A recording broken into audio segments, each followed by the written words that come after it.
Hey, me. Oh, hey, man. Guess what I watched on Friday? What'd you watch? I watched Mortal Kombat.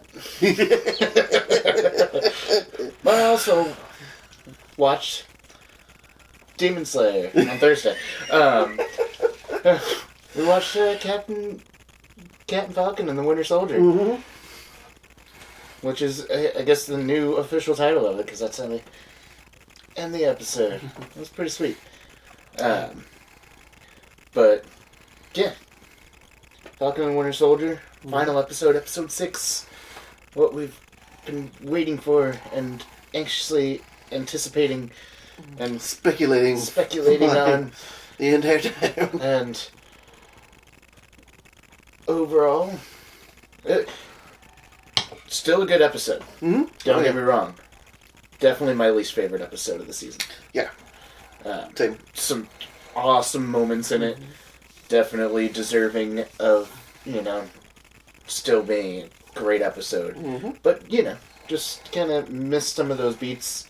Had a few missteps, in my opinion, here and there. But, yeah, overall, great episode. But before we get super into that, because I know we're going to get super into that, let's talk about our beer this week. Yeah. It's going to be a Scorpion Bowl. Yep. From Stone Brewing, that brewery that we're talking about this whole season. Before we start talking about a different brewery for the next few weeks. Yeah. Well, actually, we'll see how that goes, because I don't really have a season to watch right now. True, but We'll fill in our Sunday episode. We'll talk about that. We'll talk about that later. Maybe more throwback movies. We'll just do 2 throwback movies a week. Who knows? But, yeah, Scorpion Bowl. It ties into the episode because as we watched Mortal Kombat. It doesn't. It's the only stone beer I could find today that that we haven't reviewed. Yet? We've reviewed a lot of stone beers. We like Stone. We really do like Stone. And Stone just, they make good beers, so why not? Exactly. Now, this is a beer I've always enjoyed. Like, since they came out with it. We're trying it, being like, oh, wow, that's good. Mm-hmm. It's not a beer I often revisit. Yeah. It's readily available. It's not like it's a, something it's that's hard to find. Or, yeah. Yeah, but I never really have gone back to it, so I'm having it again for essentially the first time. Mm-hmm. What do you think about it? I've always liked Scorpion Bowl. It's definitely not something I go out of my way to have, but it is definitely a good beer. Mm-hmm. Definitely. It's more middle of the road IPA with a little extra flair of tropical flavors in there. 7.5%, so nice and decent. Seems like there's a little bit like a guava feel to it. Yeah. Instead of the more tropical flavors that you usually typically get, like pineapple or mango. And mango, yeah. Yeah, it's got a little guava to it, which, oddly enough, I only know the flavor of guava because of beer. Because of beer and energy drinks and teas and anything that has guava flavoring. Yeah. I've never actually had a guava, I don't think. Yeah, no, I can't say I've had a guava per se. So we may just be bullshitting this entire thing. Yeah, it's just what we think we're tasting. What the industry thinks is telling us that a guava tastes like. What flavoring companies want you to think is guava. Mm-hmm. That's what we're picking up. Mm-hmm. Yeah, nice hop character to it. Mm-hmm. Not super hoppy. Not super bitter too. So no, but it definitely it's more bitter than it is tropical fruit. Yes. If you're going into this thinking it's a hazy IPA. No, it's still a stone. It's still a stone beer. Yeah. Yeah, it's still an IPA. Mm-hmm. It's just got some tropical hints dusted in there. It's kind of ooh, yeah, there's a fruit, and there's a hops, and there's a little fruit, and there's a hops. Yeah, just to round out the flavors, really. Yeah, it's a nice beer, solid beer. It's a very good summer beer. Definitely. Like when it starts to warm up, you're just sitting on the beach. If you don't want a Corona, you can have one of these. Yeah, and, I only really drink Corona if I'm planning on drinking, 12 beers. So, What's the percentage on it? This, 7.5.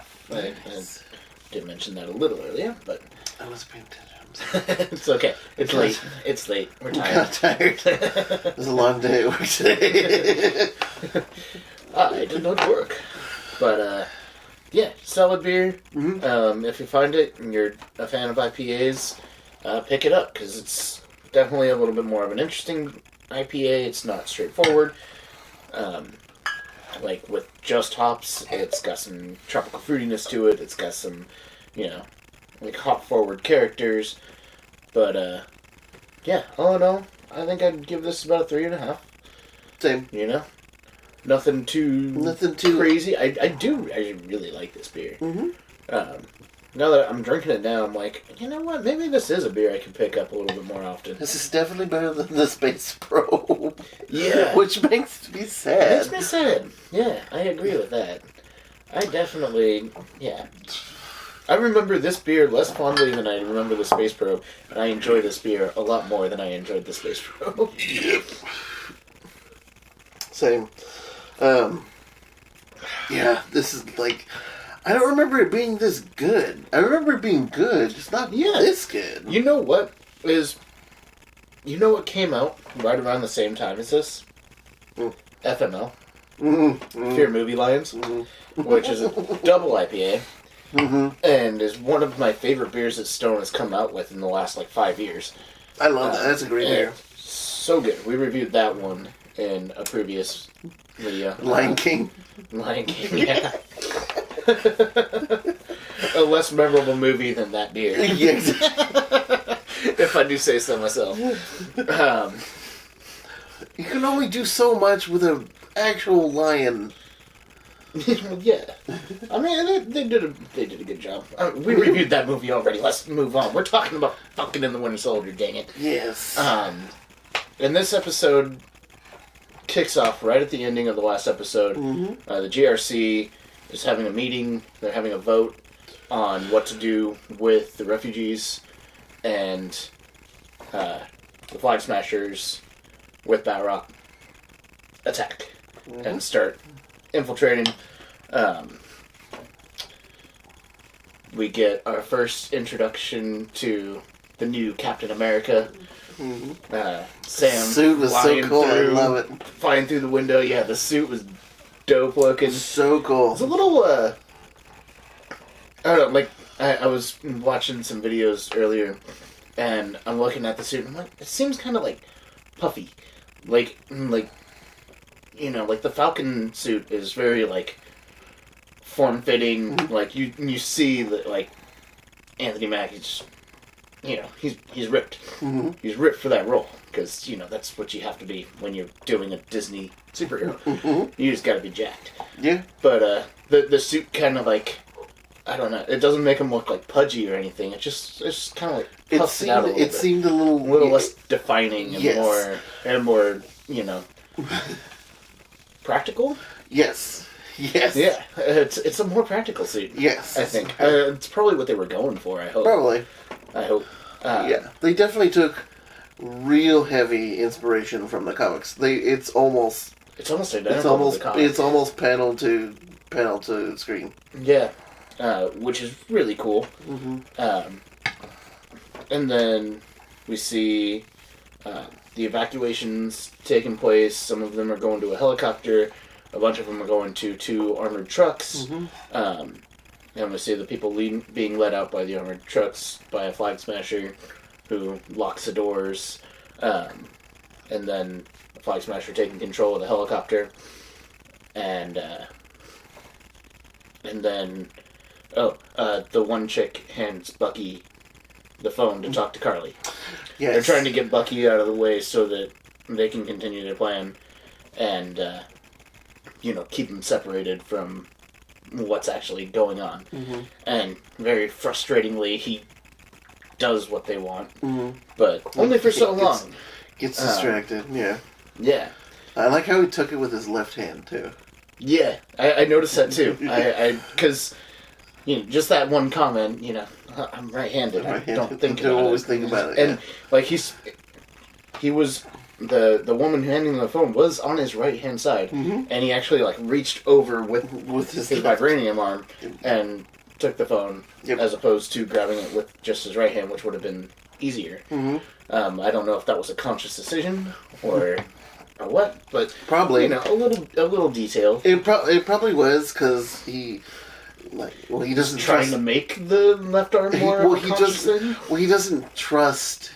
If he doesn't trust the person, he uses his left hand. If he trusts the person, like he does with Sam, they're always on his right side. Yeah.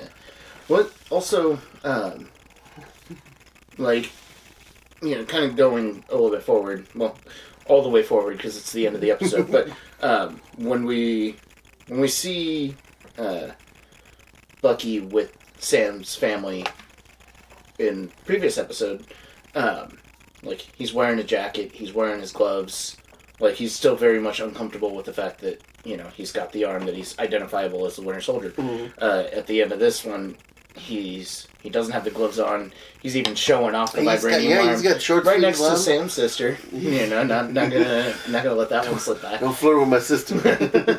Oh, he's getting a little flirty. Oh yeah, for sure. So I'm just kind of wondering, maybe that's aspect of it. Maybe he's got a thing for Sarah's. Hey, quiet.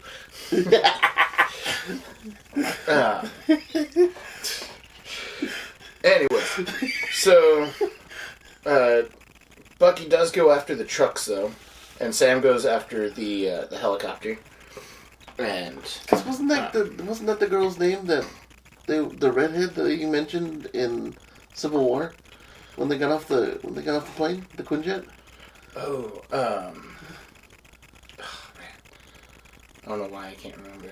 I think her name was Sarah. Always, it's coincidence. It has to be. Okay. Shut up.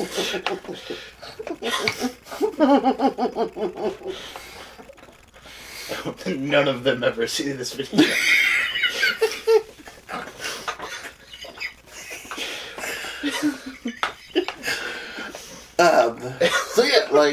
So Bucky finally makes it down to a motorcycle and chases after the two trucks. Yeah, and then we see Sam flying after, Captain America with wings, just awesome. Mm-hmm. The way he uses the thrusters to simulate super strength is super awesome. Well, that and his whole fight with Batroc was really good too. Cool. The way he uses the thrusters to smash into him and he sends him flying. Yep. The fight scenes in this are spectacular. Yeah, it's great hand-to-hand combat. It's wonderful.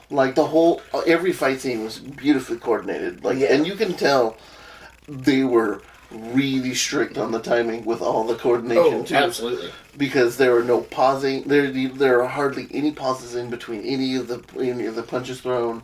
Yeah. And it adds to the excitement of the whole scene because I didn't really the first time watching this. I wasn't, even though I typically, knowing that I'm going to review this, I go in with a very analytical, perspective.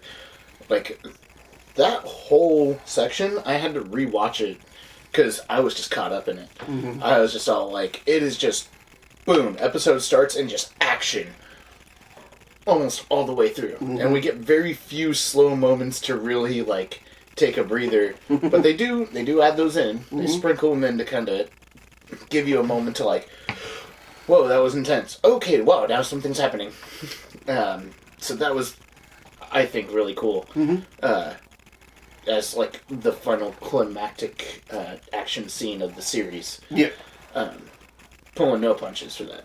It'll make for a very good pacing setup into that big action scene if you watch it all the way through. Mm-hmm. I think that'll be really cool. Haven't done that yet.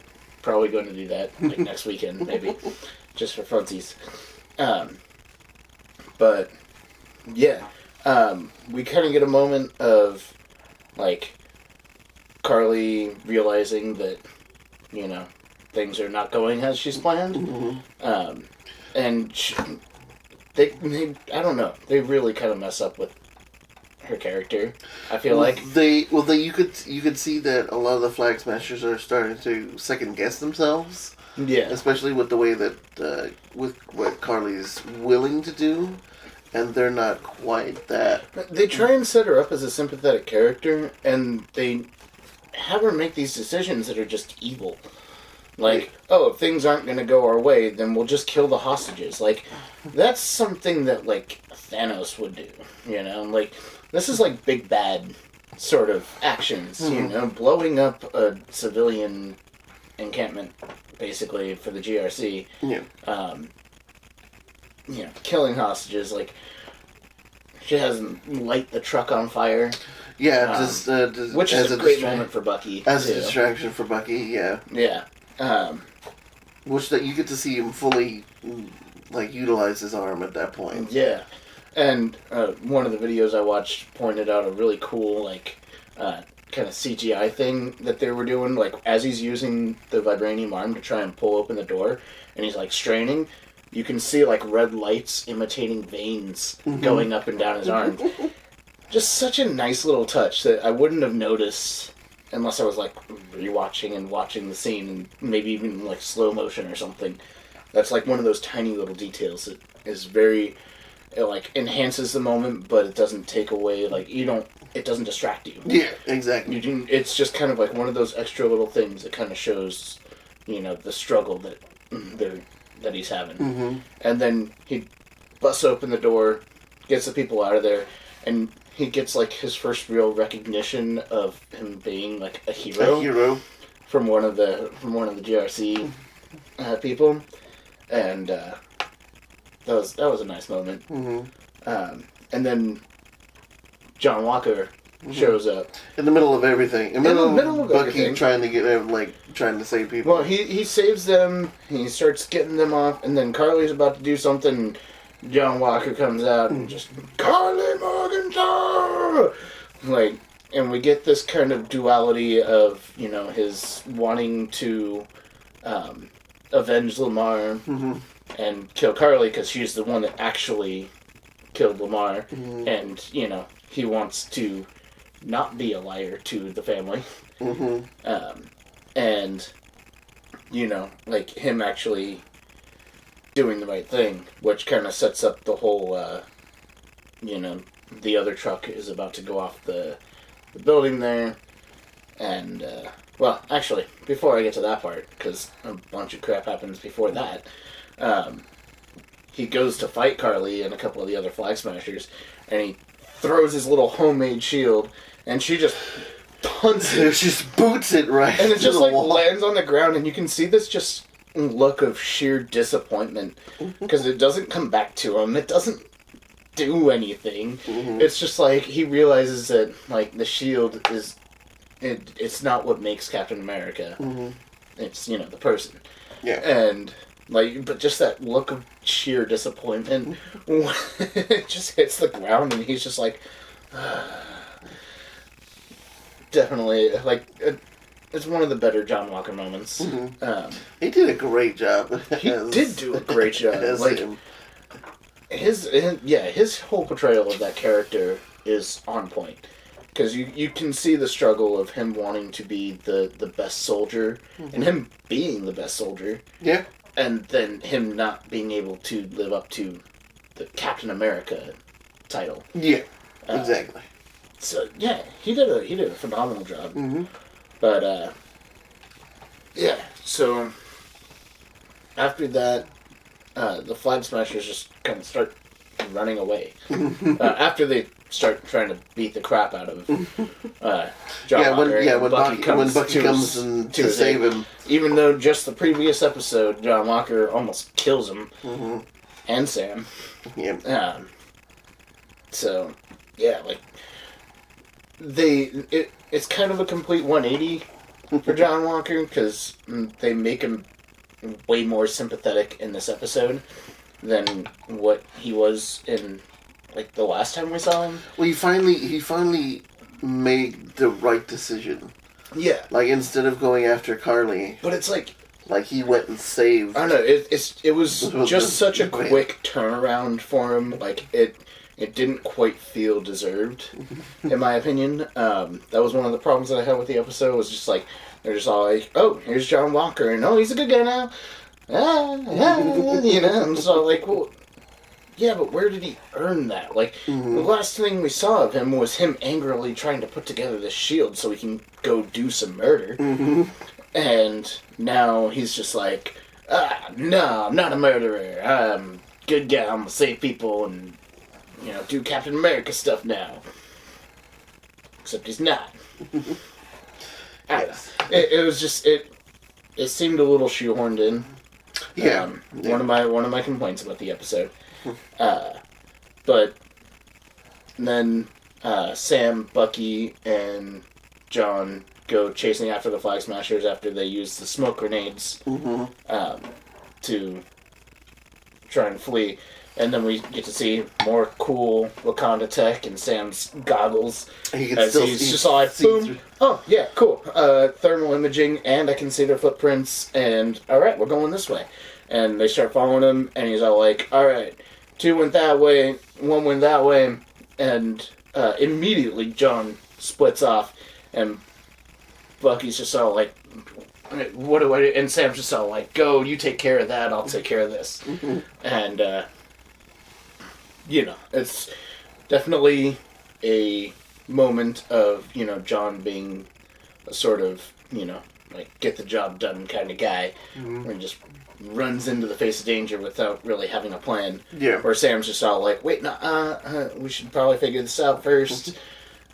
But, you know, again, the differences between Sam and John being Captain America is obvious. One thing I didn't mention about Sam when he first shows up, you know, he smashes through the window and everything, and the one guy's all like, oh, Falcon? And he's like, no, Captain America. Like, the first time he calls himself Captain America, I thought Captain America was on the moon. Yeah, I thought that was really funny. And that kind of comes back a little bit later, too, in the whole speech scene. But, yeah. So, we get the reveal that Sharon Carter is the power broker. Yeah, which I still don't like. Well, I mean, for us, it was like, I don't know, that seems way too obvious. Some people are just being like, oh, yeah, I called it. I'm like, well, yeah, anybody could have called that with the clues that they set up. I thought it was so obvious that it had to be a red herring. Yeah, exactly. I'm just like, dude, there's no way they're gonna set her up. Like, come on. But, you know, I'm like, and then, like, the other night we talked about, like, it's been, like, what, 7-ish years since she was in the FBI to now she's the Queen of Madripoor. And, like, is that really a realistic timeline for that kind of thing?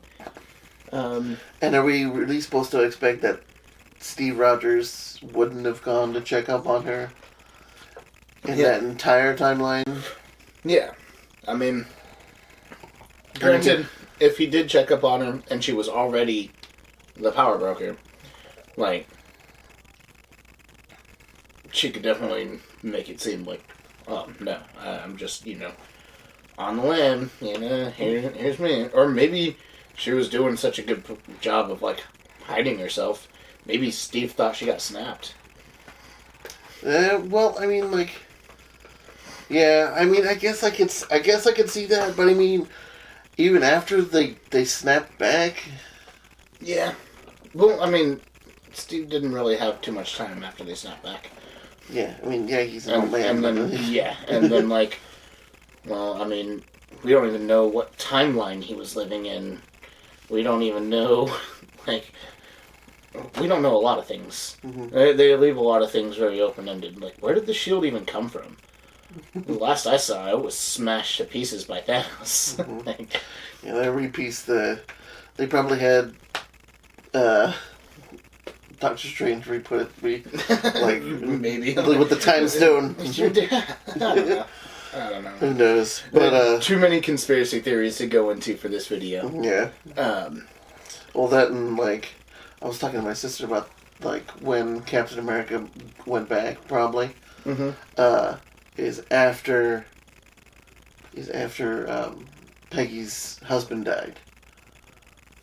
Like after she had kids, after she already had kids, and after her husband died, because in the documentary that he was watching, that he's seen like all the time because he loved her. Yeah. He probably went to the Captain America Museum like 1,000 times. Yeah. Well, she talks about her husband at the time. Yeah. And like, he's not anywhere ever. Yeah, that's true. So like, he probably passed away, somewhere, and that's probably when Steve went. And, like, that's when you first see him like at the dance. Yeah. So that way, everything still pans out, and still like he's not gross. Making out with his grannies. His grannies. Yeah. Yeah, that'd be. Because that would also be the smart thing to do, Marvel. I mean, I'm just saying. Let's not be gross here, okay?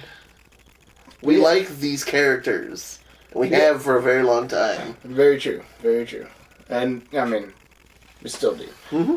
And very little is going to change that. At least as far as Marvel will have anything to say about that. Well, I don't really care for Hank Pym still. Yeah, especially but he's kind of, like, I don't know. Especially his comic book character. He hit women. No. Okay, yeah. Well, that's definitely shitty. Yeah. But, like, the way they set him up in the MCU is just like, yeah, he's a grumpy old man. And he's the grumpiest of old men. He's the grumpiest of old men. I don't know. Isaiah kind of gets there, too.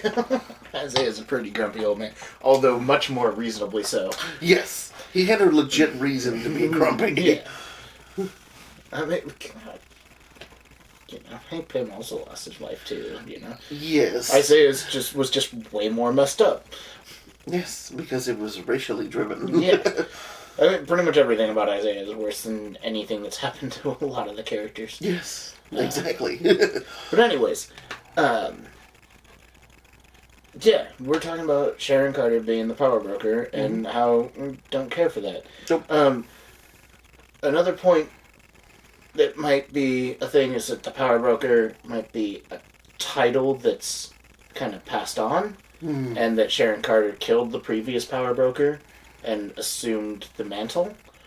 Kind of like, you know, like a Mandarin or, you know, like something along those lines, you know? That's a much more believable setup, in my opinion. That, you know, she went to Madripoor because she was on the run. She's very skilled, and that she, you know, was able to get in there and do the deed and become the power broker. Okay. All right. Yeah. Okay. So I can definitely see how it could be a title. Yeah. That would definitely be a way that they could do that. It would kind of help also explain how Madripoor is so, like, ingrained as it is. Because the power broker has been a figure in Madripoor for such a long time. You know, not just the last 5 to 7 years, but, like, decades. You know, even longer than that, possibly. Yeah, and we don't really. And Madripoor is a fake city. We don't know how long it's existed for. And in the bar scene, Zemo says the power broker is a guy. Which last he would have known, it would have been. Yeah. You know, if Sharon had killed the previous power broker. Well, that and she had the the mask. Yeah. That was changing her face to look like a man. So. Which, same tech used by Black Widow in Winter Soldier. Yes. Which, could both be what she used then, but I feel like that's a little more of a flimsy explanation. I think because that's reaching a little bit. Both times that we've seen it used by a female to replicate a female. Mm-hmm. Because it just does the face. Mm-hmm. So it doesn't do like a full body. Well, if you look closely on Black Widow's hand, I think there's like gloves as well, because she had the same kind of honeycomb thing that was on the mask. But you see them both both deactivate it by tapping their head and then pulling it off, and it cuts off at the neck. Yes. But I'm saying, like, there could be other parts to it, like gloves. Yeah, that could go up the arm. And it could be, like, wearable, different things you could put on there. It could be like a piece, like a bodysuit pieces. Yeah. Like, not necessarily the whole thing. Like, she might have gotten just the mask, and that's what she uses, just the mask. I feel like, not that Marvel wouldn't go that far, but I feel like that's going a little too far into it. Mm-hmm. Especially with how deep they went with hiding the fact that she was a power broker. Mm-hmm. They didn't hide it at all. They pretty much told us that as soon as they introduced her in the end of the episode. Mm-hmm. And just like, oh yeah, they're setting her up to be the power broker. Mm-hmm. But, we're skeptics, and we're just all like, there's no way they'd set up the power broker to be such an obvious tell. Mm-hmm. And they still did. They did. I don't know if that puts more or less faith in what they do from here on out. Right. Like, in terms of, like, big reveals. Because it's like, even, Pitch Meeting did a Falcon and the Winter Soldier episode already. Fantastic. If you don't watch Pitch Meeting, this is a shameless plug. Yes. That doesn't have anything to do with me. I'll put their link in the description too. Yeah. But, worth it. Totally. Always is. But yeah, he makes the whole joke of like, oh, Sharon, and she's got this big place, and she's got a lot of ties and connections, and oh, so she's the power broker. What? No. It's like, it's so obvious. I was just like, it has to be a red herring, because they don't like to make things that obvious. Yeah. They like to put little hints here and there. Yeah. They'll put background things here and there to kind of tell you what's going on. Mm-hmm. Which is why I was leaning towards the whole, freaking German guy being the power broker. Mm-hmm. The green screens and the, communicating through technology and, all that stuff. That would have been a really, cool, different idea. Yeah. Which would have also explained why a power broker is such an established, long-running, long-reaching character. They still have the opportunity to just 180 on us and just be like, it was actually somebody else. Sharon's not actually the power broker, but blah, blah, blah, blah, blah. I don't know. That would be dumb at this point. I don't know. I think they should just keep I don't Sharon know if you heard this. broker. I don't know if you heard this conspiracy theory, but, some say that Sharon is a Skrull. I did hear that. Okay. And, it's... We're hitting that third. Yeah. And, so. I did hear about that. And I'm like, ooh, that could be a cool secret invasion thing. Exactly. That's how Secret Invasion starts. Yeah. That'd be cool, yeah. I did see that. Alright.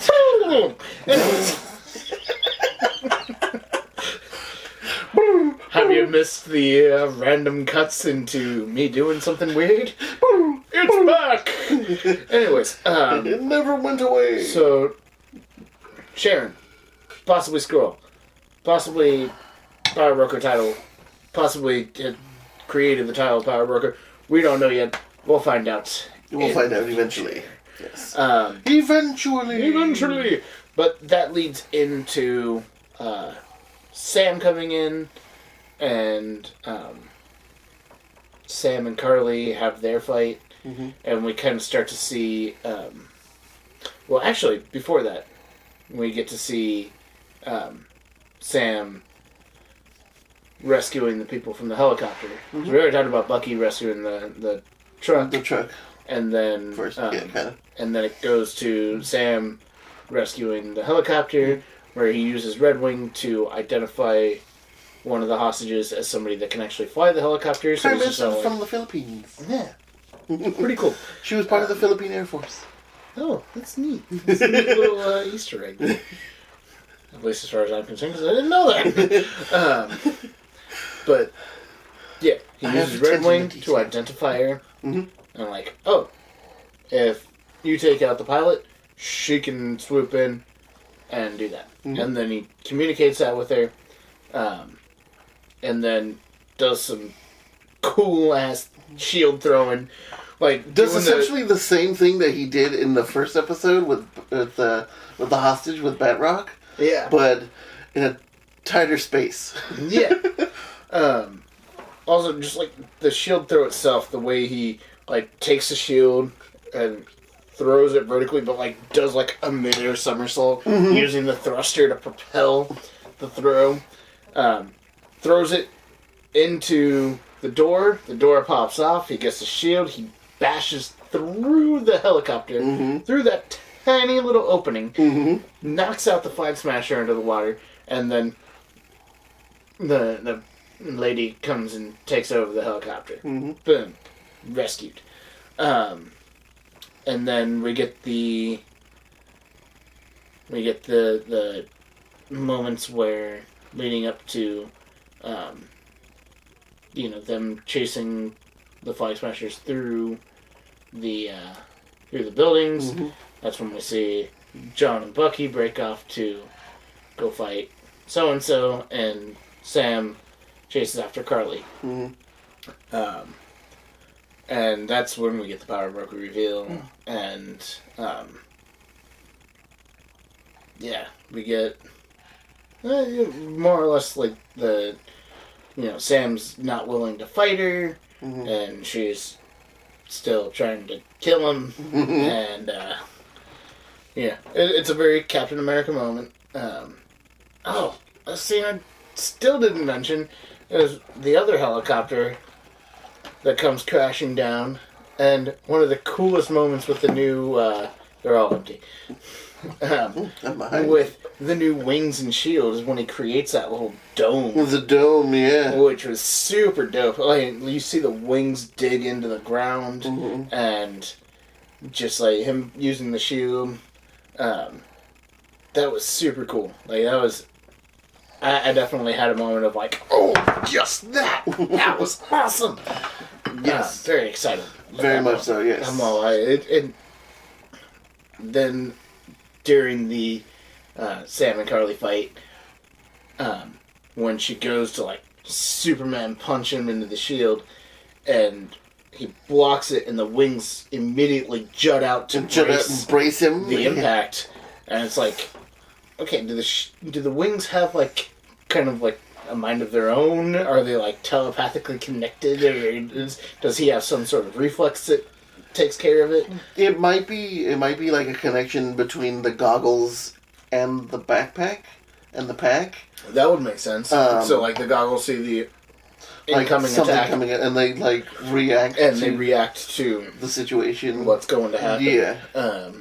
That makes a lot of sense. That way, if he doesn't have enough time to react, like he still doesn't get smashed into the ground. Yeah, exactly. And that makes a lot of sense. That's actually super cool. There's a lot of callbacks to like Captain America fights from the past. Yeah, where he keeps getting up. I was half expecting. I wanted him to say it. I could do this all day. I wanted him to say it so bad. But he did his own version of just no. But he said it in a very like slide kind of cool way. He just gets back no. Like by the fact that he's not even phased by her attacks.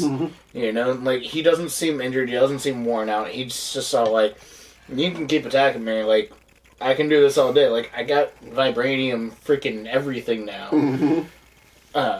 Now throw all your super strength you want. Like I got the skills to beat you back.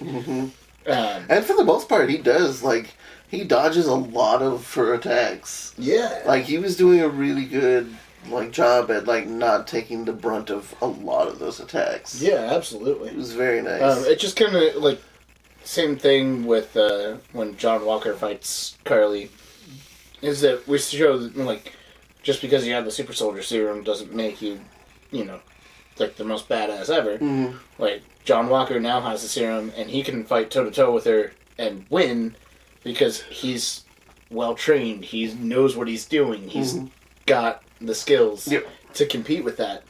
And so we see that happen in that fight, and why, like, they use the smoke grenades to get away and everything. Because they're clearly outmatched when they have people of equal strength and more skill. Sam's caveat is that he doesn't have the super soldier serum, but he's got the technology and he's got the willpower. And he's got the Captain America mindset.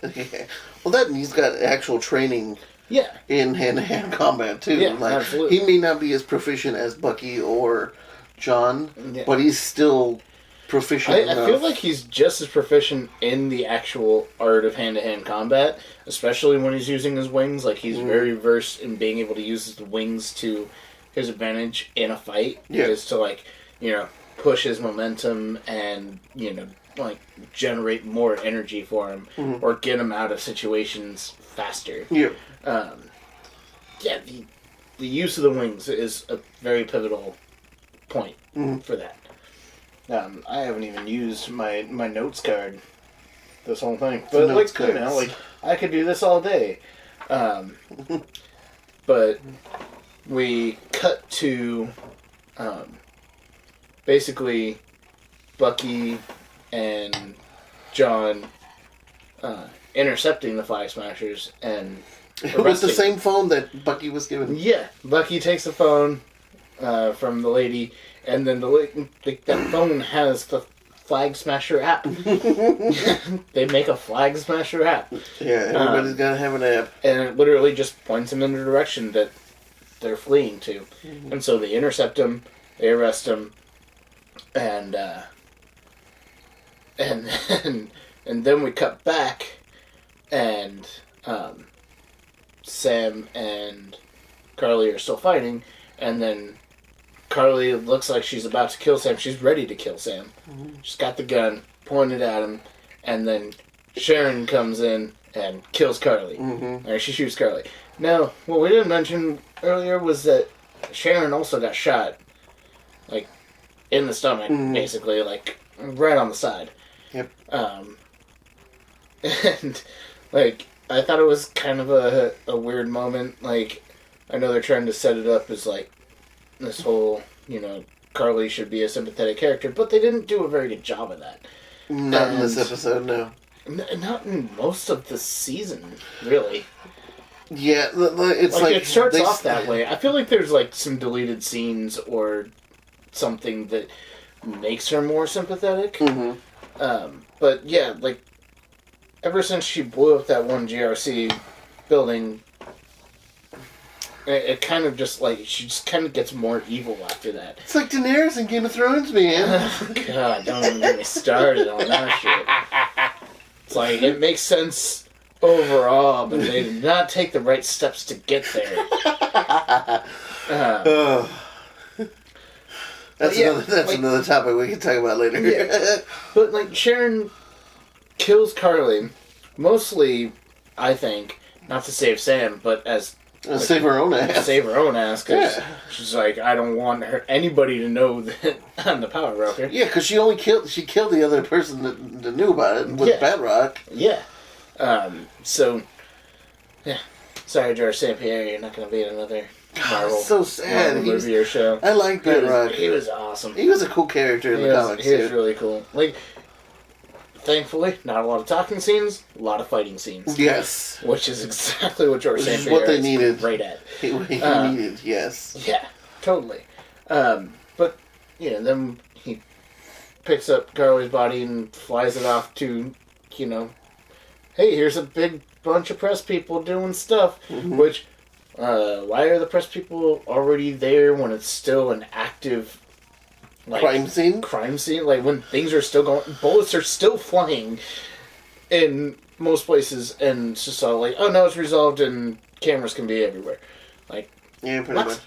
But also, like, as far as Sam's concerned, like, Sharon is his friend. Mm-hmm. Like, why is he picking up this dead body to do this whole, like, presentation when he should be helping his shot friend? Well, I'm sure that she probably convinced him to but take Carly. There's no moment like that. There's no showing that. At that point, she hadn't gotten her pardon, and if she had been seen by anybody, she would have been arrested. Yeah, but she got shot in the stomach.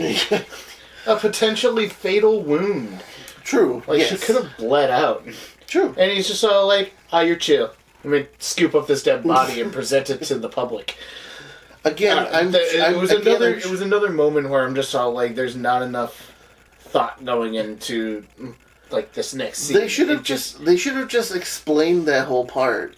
And it would have just been, like, exposition dump and, like, oh, you got to explain why somehow the character that we've been supposed to hate is more sympathetic with John Walker than the character we're supposed to sympathize with, but we kind of hate with Carly. And it's like, I don't know. They got it a little messed up there at the end. It got a little muddy. Yeah. For me, at least. I just didn't care for that. Which is, one of the points that kind of brings down the episode for me. Mm-hmm. Still a great episode. Still an amazing show. It's just, all the other episodes just had so many great beats to it. That just kind of overshadows this finale. But then we get the whole Sam's, I think it was like a 4-minute speech. Something like that, yeah. It was a good one, though. It was a good speech. It was very Captain America. Mm-hmm. Like, do the right thing in spite of how difficult it is. Mm-hmm. Which is always what, Steve Rogers stood for, was doing the right thing no matter how difficult or impossible it may be. Mm-hmm. And that's a great moment there. And then the whole, when he's coming up, and it's like, are you still Falcon? Are you still Falcon? Are you Captain America? Are you Captain Falcon? Captain Falcon? Falcon Paul? Great little moment. I've been saying Captain Falcon, like, throughout this entire series, and the fact that they put that tiny little bit of recognition in a random voice that shoots out from the crowd, fantastic. If he says Falcon Punch in the next one, I'd be really happy. That seems like too much, but anything's possible. Come on, Red Wing can help him propel it. I mean, if Sharon Carter can be the power broker, then Sam can say Falcon Punch. Exactly. Exactly. Either that or Torres. Yeah. Oh, that'd be cool too. Even though he wouldn't be a captain. No, well, he could be Falcon. Well, maybe he might be a captain. Right? Well, you saw his tools out on his bench while he was here listening to the speech. Like, he's working on the wings. Well, yeah, no, he's becoming the Falcon. Mm-hmm. He's going to be the new Falcon. Yeah. Which is awesome. Love that direction. We get the great line of, I'm a black man carrying the Stars and Stripes. There's the shout out from the crowd of like, oh, did the government authorize this? Mm-hmm. And he just kind of gives that like, psh, Yeah. Like that just snide look, just like, psh. No one tells me what I can be. Which I really like that, because in the comics that's pretty much how it went. Like, there were people actively protesting against Sam being the Falcon, the Captain America. Wait, which white people gave you permission to be Captain America? Yeah, exactly. It's like, no. Like I became Captain America because Captain America told me I could be Captain America. Exactly. And now I finally believe I can. Like, they were holding signs saying "Not my Captain America" and stuff like that. And oh man! They were actively protesting him, and for a little while he did give up the mantle of Captain America. He eventually took it back because Steve Rogers asked him, And then he died with his head getting smashed by Thanos. Well, at least we don't have to worry about that anymore. I mean, his head could be smashed by, like, Galactus or, Dr. Doom or something. But, no, Galactus. Hold on, let me just get your head. Like, no, that's the shoulders too. Hold on. Hold on, wait, get back here. Damn it, you know what? Just crush your entire body. Tedious. Yeah. I don't see Dr. Doom doing that. I think, if anything, Dr. Doom would torture him to death. It seems more Doom. Or just, just straight up kill him with whatever attack he wants to use. Yes. I mean, but this is pure speculation. Yes. I mean, Doom was pretty much the entire reason why a lot of the different universes came together in the comic books. Yeah. Because he became essentially God. And then he lost it. Because Reed Richards is his dick. That's Doom's, almost entire motivation, too. Yeah. He always gets his powers, he gets absolute power. Reed Richards is a dick. Yes, exactly. He, does everything to thwart him and then dies because of him. Yep.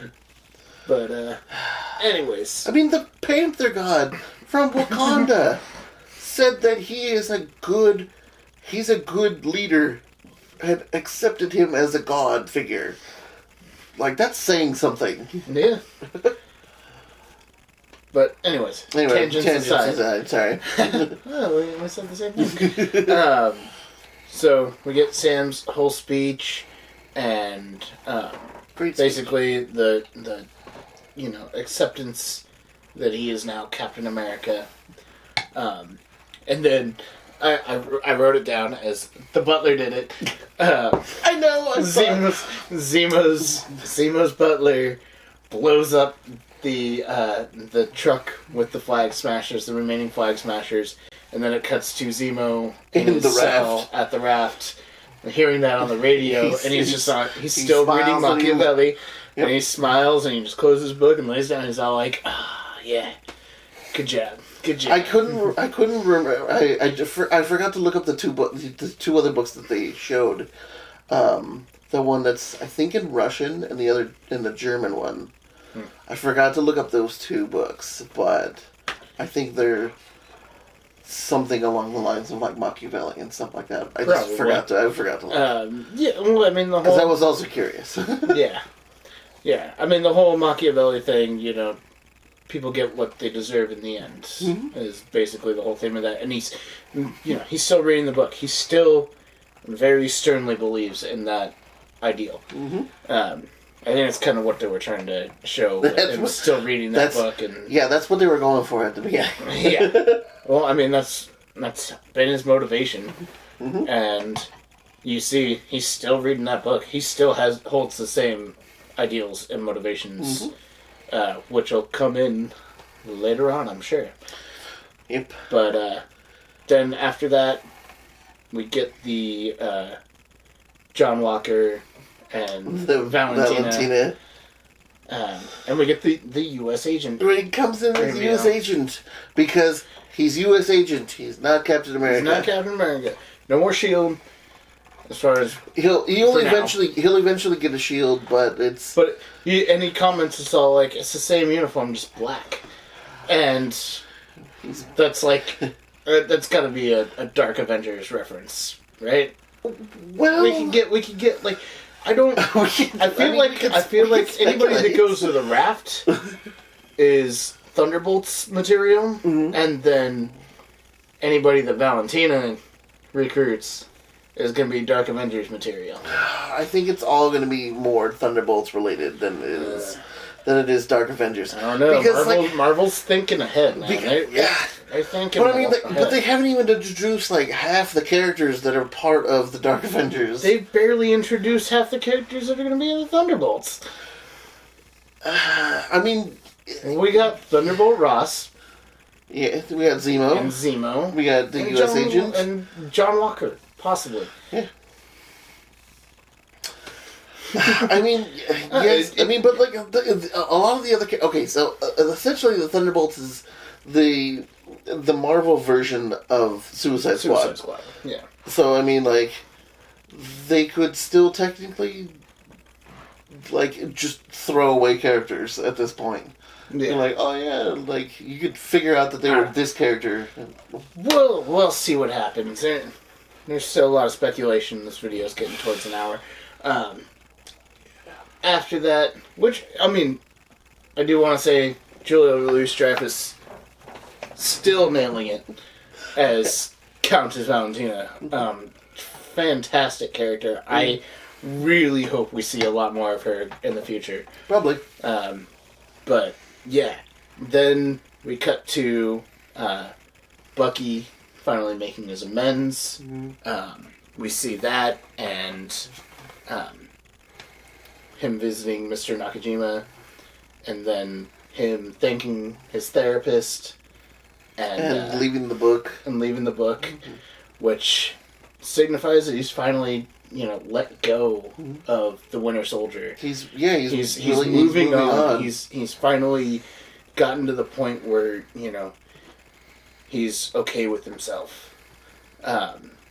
Which is great. Like, now we can finally see Bucky Barnes becoming more. And being, like, a proper hero from now on. Not that he wasn't a proper hero throughout this entire season. It's just now he's finally let go of his past traumas. Do you want to cut it? So we get Bucky. He makes his amends. He gives his little gift to the therapist, which shows that, even though he was very, closed off to her for the most part, that she was still a tremendous help to him. And was possibly very responsible in helping him move on. So that was a nice moment.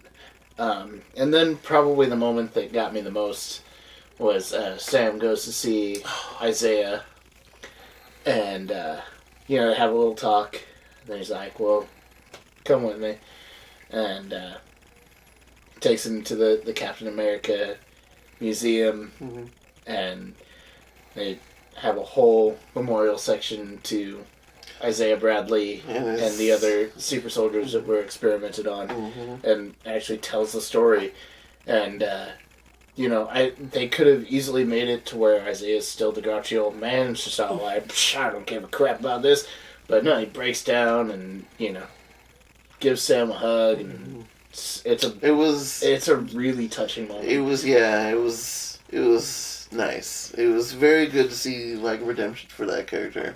Yeah. And the recognition and everything, and the, like, it is in its own way, like, the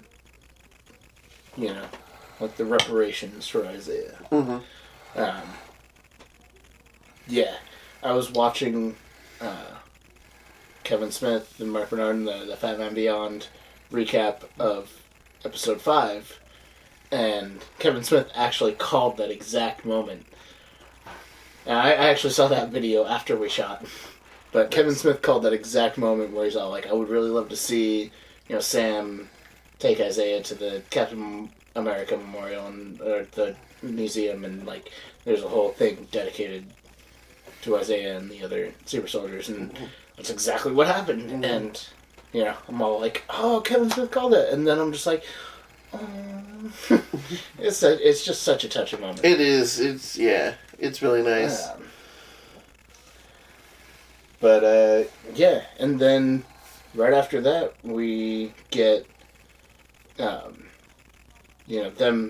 in Sam's hometown with his sister, and they're like, having a big old party and everything. And celebrate him being Captain America. We see, Bucky showing off his arm in front of Sam's sister, and we see them, shut up.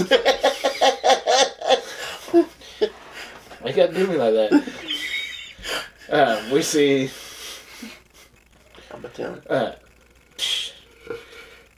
we see... You're cutting that.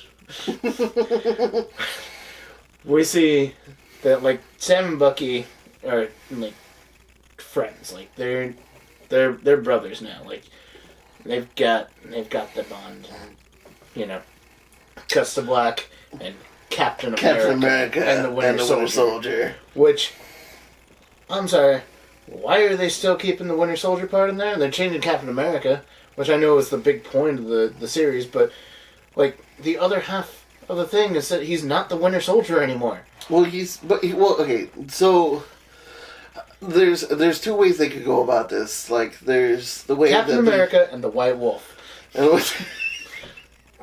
That's what he's called in Wakanda. But he can't... Well, the White Wolf is also a different character in the comic books, so they can't... reference him as the White Wolf at the end of Black Panther. Yes, but I'm pretty sure that after everything that happened, Wakanda doesn't want to have anything to do with him right now. Okay, Captain America and Bucky frickin' Barnes. James Buchanan Barnes. Okay, let's give him the recognition that he deserves. He's not the Winter Soldier anymore. Okay, yes, but like that was another teeny little thing that irritated me. But okay, so like in the comics, he still is the Winter Soldier. He just is trying to essentially change what that title means in the comics. He's making amends by being the Winter Soldier and making maybe they could have added character. like a little moment of them talking, being like, "So I guess you're not the Winter Soldier anymore." It's like, well, I want to make that mean something more. Yeah. Then it would have made sense. As they framed it, didn't make any sense. Didn't make goddamn sense. Yes. Didn't make any sense. I didn't like it. Yeah, I'm watching you, Marvel. Watching you. Yeah, I will. Like with a lot of these things that we had problems with, I'm jumping forward. Like I was like, well, they probably did that because of like other things tying to this tying to the situation. And yeah, but like they've already changed and done so much with all these characters. Like with every single character. Mm-hmm. There's already so much that's changed. I mean, mostly by necessity, but also by just, being able to tell a better, cohesive story overall. Yep. Because, as we know, like, when the comic books were coming out, a lot of these stories were, not essentially meant to tie in as much.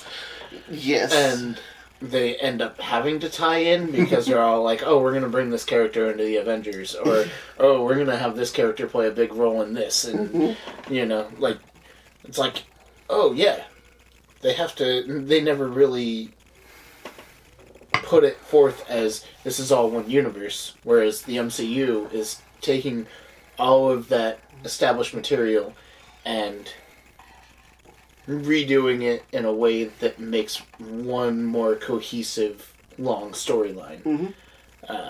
So, not everything that they do in the comics is going to come through in that way.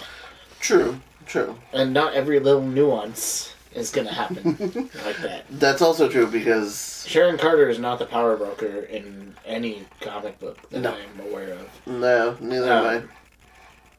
So, yeah, there's a lot to be said about that. Yeah. But we don't have to say that much. But we can talk about the post-credit scene. Post-credit scene, yes.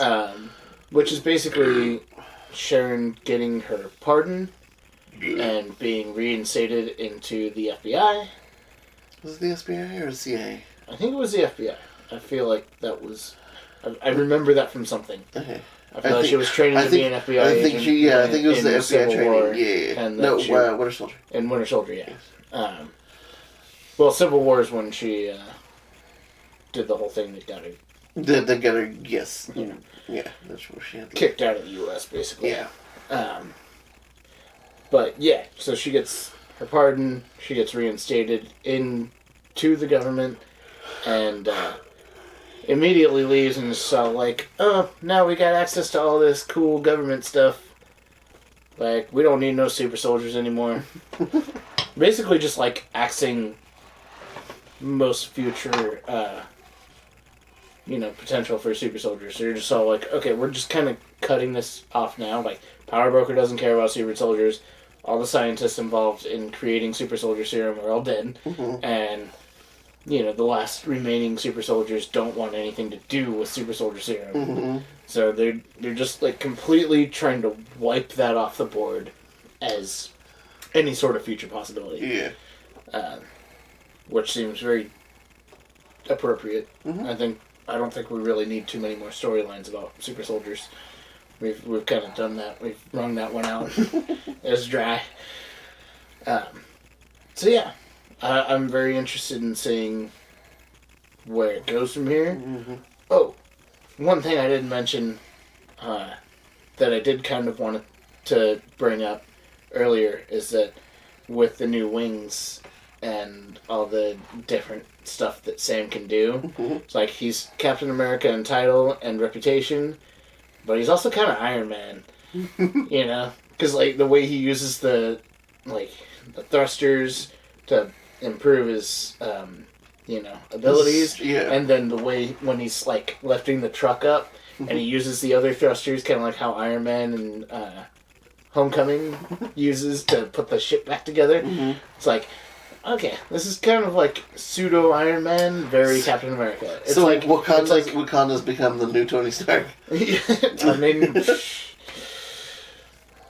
sure, he is definitely a candidate for technological genius that continues on. Yeah, we'll just have to see what happens. Yeah. Our next show that we talk about. Are we gonna talk about the Star Wars one? We could talk about the Bad Batch. Bad Batch. We'll talk about that amongst ourselves in the future. But we got the Bad Batch coming up. That could be something we talk about. We could start talking about anime. We could just do more movies or older shows that we enjoy. I don't know. We'll have to look at the timeline of when things are coming out and when we want to shoot and fit all the puzzle pieces together. Cool. The Bad Batch comes out in like 2 weeks. Loki doesn't come out until June 11th. Black Widow doesn't come out until July 9th. That'll be a Thursday video. Shang-Chi comes out in September. The What If series, the animated series, comes out in summer. They haven't quite nailed it down yet, so it's probably going to be August.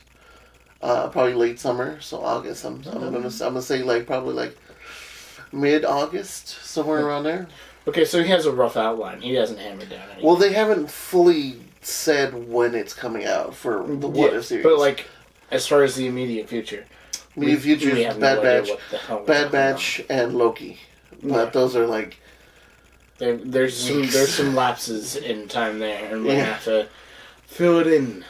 Anyways, this has been our video. Indeed. Oh crap! I finished my beer. Oh, I didn't. Well, it's bad luck to cheers with an empty cup. Indeed. Do you want to cut and grab a beer? Just so that we can do a proper cheers? Sure, hold on. Hold on 1 second. I'll be right back. Now that we have a beer, we can actually cheer. Yes. Here's to you. Here's to me. Friends for life we shall always be. If by chance we disagree, then screw you. Here's to me.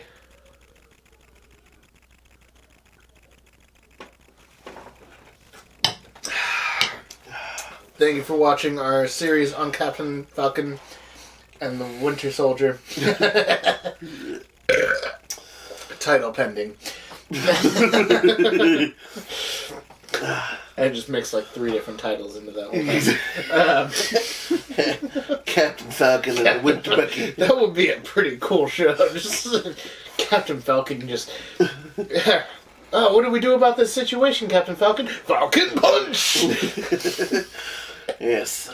Anyways. So that's the end of Captain Falcon and the Winter Bucky. And the Winter Wolf. And the Winter Bucky. Winter Wolf. And the White Bucky. And the White Bucky. Hell, Lord. Just mixing up everything. Anyways. Thanks for watching. Yep. Cheers. Cheers. I'll see you in the next one.